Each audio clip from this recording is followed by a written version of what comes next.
Exit the rage cage. The world is worse than you think. Here's what they've really been doing with your taxes. And here's why you can't afford to skip this episode and why you must stick around to hear part 4 before putting your phone down, or else. Dum dum dum. Okay, so today's episode is all about Ragebait and how to swerve it.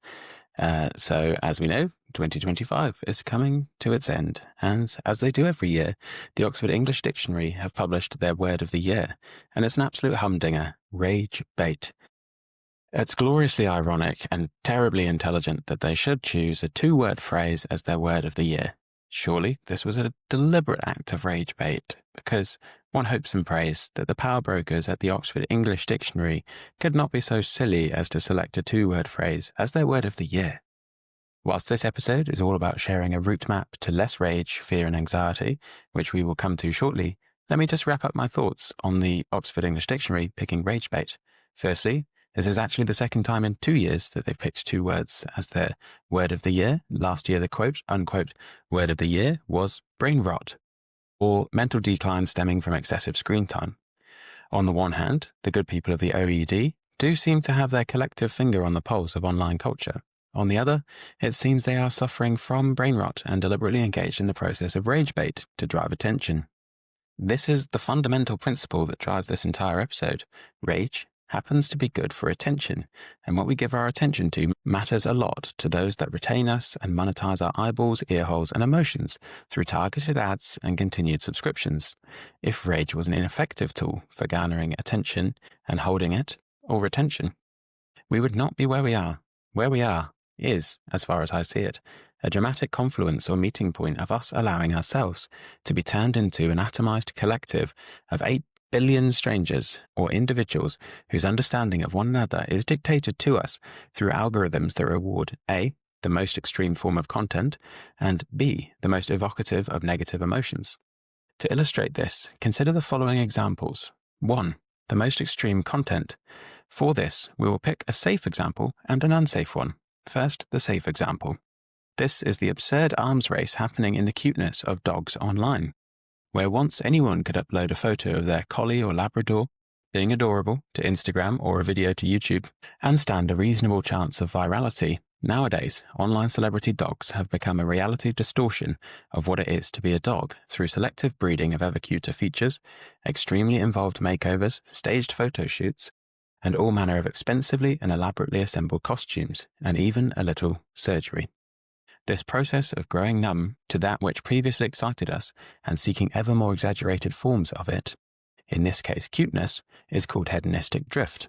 The darker side of hedonistic drift can be examined through the significant increase in so-called erotic strangulation in pornography. Back in the age of magazines, this was extreme fringe content, but in the fast, frictionless world of internet pornography, it's become perplexingly commonplace, with an expert submission to the UK government in 2021 having this to say on the issue.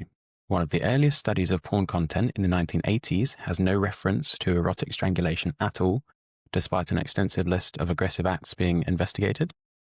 By the mid-2000s, there was still hardly any, with one study talking about 7% of material showing choking or strangulation. However, by 2020, it was among the top 5 forms of physical aggression found in online pornography.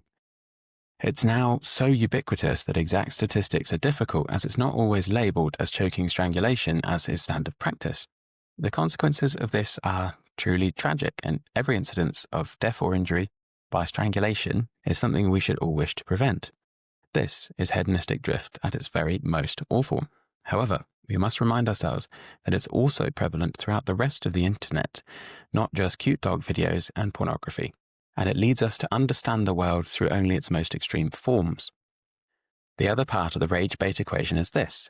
Anger, fear, and outrage are all stickier, more attention-grabbing emotions than joy, happiness, and contentment. If this were not the case, then a social media platform or content aggregator that placed a premium on joy, happiness, and contentment would have outperformed the current crop of Ragebait peddlers. I recently learned of a relatively light-hearted but effective example of this. Apparently, a popular travel blogger who compiles top 10 best things to do in blah place YouTube videos always puts something in New York as number 7. this provokes all sorts of annoyance, ridicule, and animosity in the comment section towards the producer. As the video sharing platform tracks all this as time spent engaging with the video and remaining on their platform, open to advertising and direct sales, it promotes the video and shares it with more people. Rage at this content creator's apparent geographic ineptitude fuels their successes. Not only are they not punished for provoking a bit of anger and discontentment, they are rewarded heavily for it. On the individual level, it's very smart. On the larger societal level, this same deliberate provocation of negative emotions, the more extreme the better, is obviously a catastrophe. So, on that note, let's get into how to avoid ragebait, or the deliberate cultivation of rage as a tool for attention capture and virality. There are 4 parts to my approach, and I think you'll like part 4 the best. Part 1. Perform a rage audit. Okay, open up notes or grab a pen and paper if you remember what they are. Divide the paper into 2 columns, one labeled angry, upset, and fearful. The other is happy, joyous, and confident. Write down what's made you angry, upset, or fearful in the past 24 hours in one column, and the other one is for all the good stuff. Once you've got your list, expand on it by adding the place it happened, the people you were with, and the object you were holding in your hand. What was on the screen? What purpose or gain did it yield you? Was it sufficiently purposeful or helpful to offset the anger? If not, note that down. Identify the problem apps, or people, or news sites, and swerve these as much as you can without negatively impacting your meaning or purpose. It might just surprise you how little time spent trawling news headlines is actually needed to live a meaningful life. And, as the editors say in private, if it bleeds, it leads. Know this, the world has never been so thoroughly surveilled, and the speed and cost of moving information has never been cheaper. If we view bad news as spectacularly big fish for journalists to haul in, slap some lipstick on, and shove down your throat, now know this, the net that they're currently fishing with encapsulates the entire world. There are 8 billion people on this planet, so a 1 in a million daily chance of occurrence of something bad is happening 8,000 times per day. Next, once we've identified the bleedingly obvious causes of rage, reopen your note or your piece of paper and your phone. Look at what apps or websites you spend the most time on and add these to one side or the other of the page. If they're mostly triggering of negative emotions, ask yourself what real, tangible benefit they've made to your life in the last month. If the answer is approximately 0, then it's probably time for a breakup. And relationship counseling is only worth pursuing if there's a lot of good in it. Part 2. Environmental design. Okay, so you've figured out what apps, websites, or content creators consistently provoke your rage. What to do about it? Like a friend that wants to lead you astray, you must reduce your exposure to them. The best time to do this is before they've tipped you into a rage. If the sources of ragebait in your life are online, put your internet-enabled devices far from where you sleep, eat, and work. If the source of your rage lives in the same household as you, plan your days around having some time away from them, perhaps through working from a co-working space or making a routine of leaving the house each morning for a walk. Next, add in obvious visual cues to activities or spaces that reduce your rage. If attending your gym is an effective strategy for this, put your membership card somewhere obvious. If it's time in nature, leave your running shoes right by the door. If you struggle to find the time to do these things, set alarms suggesting you go or schedule recurring emails to yourself prompting you to go.